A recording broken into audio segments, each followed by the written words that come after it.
दावतों में जाने का अपना ही है मज़ा। खाना पीना हल्ला गुल्ला, जाना चाहे हम बार बार। खाने तो थे दो पकवान, पर थाली में ले लिए चार। हेलो फ्रेंड्स, वेलकम टू मेरी कहानियाँ। हरिया की शहर के कारखाने में नौकरी लगी थी, तो वो अपने परिवार, जिसमें उसकी पत्नी करमकली और बेटी लाडली थे, उनके साथ शहर आ गया। गांव के भोलू भैया पहले से ही शहर में अपने परिवार के साथ रहते थे, तो उन्होंने ही अपने मोहल्ले में एक किराए का रूम दिलवा दिया था। करीब 2 महीने बीते। करमकली को महसूस हुआ कि हरिया की तनख्वाह से काम नहीं चलेगा, उसे भी कहीं काम करना ही पड़ेगा। तो उसने भोलू भैया की पत्नी सोना भाभी से बात की, क्योंकि सोना भाभी एक हलवाई के यहाँ काम करती थी। फिर सोना भाभी ने अपने मालिक से बात करके करमकली की नौकरी पक्की करवा दी। अब करमकली रोज़ अपनी 4 साल की बेटी लाडली को सोना भाभी की सास के पास छोड़ती और अपने काम पर निकल जाती। एक दिन मालिक ने आकर कहा कि दावत का ऑर्डर है, कल सुबह जल्दी आ जाना, 10 बजे तक पहुंचना है। काफ़ी बड़ी पार्टी है, तो तैयारी में समय ज़्यादा लगेगा। घर जाते समय सोना भाभी ने करमकली से कहा कि लग रहा है अच्छी खासी बड़ी पार्टी है कल, तो खाना बच ही जाएगा, फिर तो शायद हमें भी मिल जाए। खुद खरीद कर तो खा नहीं सकते, कभी कभार मालिक ख़राब हो रही मिठाई दे देता है। पर ऐसी दावतें आती हैं तो उम्मीद जागती है कि हम और हमारे परिवार को भी शायद पनीर की सब्जी, खुशबू वाले चावल, ताज़ी मिठाइयाँ इत्यादि खाने को नसीब होंगी। रात में करमकली जब अपनी बेटी को सुला रही थी, तब उसे कहा कि तू कह रही थी ना बाज़ार वाला खाना खाना है, कल मैं तेरे लिए बाज़ार वाला खाना लाऊंगी।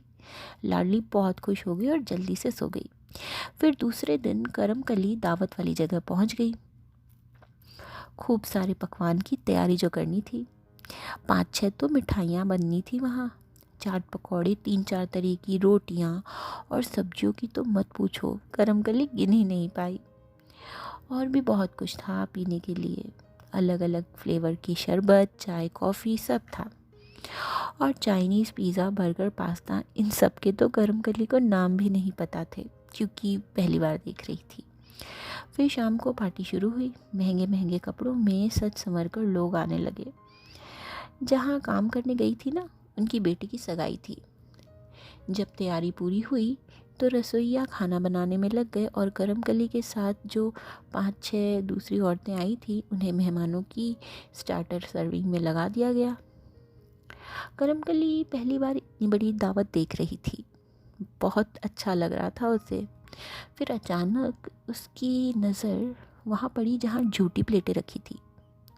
देखा कि आधी से ज़्यादा प्लेटें तो झूठन में बर्बाद हो रही हैं।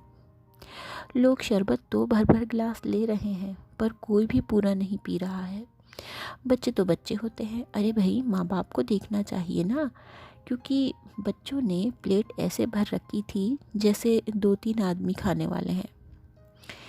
जिस किसी ने हिसाब का खाना लिया था, तो मेज़बान आकर कहते अरे आपने तो कुछ खाया ही नहीं, और ढेर सारा खाना परोस देते।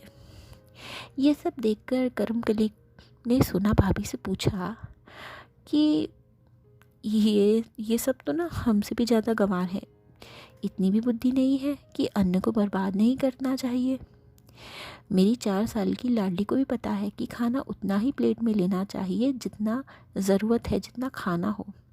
इस पर सोना भाभी बोली चुप कर, किसी ने सुन लिया और मालिक से शिकायत कर दी तो नौकरी से हाथ धोना पड़ेगा।